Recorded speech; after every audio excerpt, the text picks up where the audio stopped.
Niat hati menikmati suasana Pantai Biaung, Kesiman, Denpasar Timur, dua pria asal Sumba, Nusa Tenggara Timur nyaris berujung maut.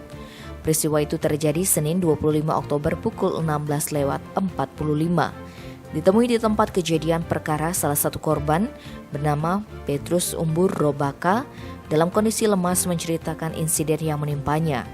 Awalnya dia datang ke pantai untuk rekreasi bersama sang istri dan anak.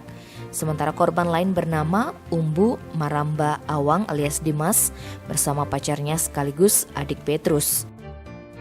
Ketika tiba, kedua lelaki itu langsung berenang di pantai. Merasakan tarikan arus makin kuat, Petrus memberitahu Dimas agar segera keluar. Mereka pun berusaha berenang ke pantai, namun gagal karena tidak kuat. Akhirnya mereka berteriak minta tolong. Apesnya keduanya terseret ke tengah laut sekitar 100 meter. Beruntung hal itu dilihat oleh adiknya dan segera mencari pertolongan. Balawista Kota Denpasar yang berjaga di pos Matahari Terbit Sanur segera mendatangi TKP. Warga sekitar yang menjadi nelayan pun turut berenang ke tengah menggunakan ban untuk menolong. Dimas berhasil didapatkan oleh nelayan tersebut lantaran arus sangat kuat, mereka susah keluar menuju pantai.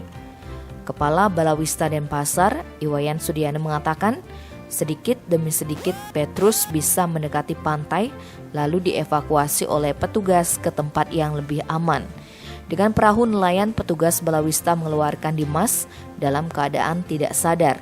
Pihaknya pun berkoordinasi dengan BPBD Kota Denpasar untuk penanganan lebih lanjut dan membawa Dimas menuju RSUP Sanglah. Tim Bali Express melaporkan.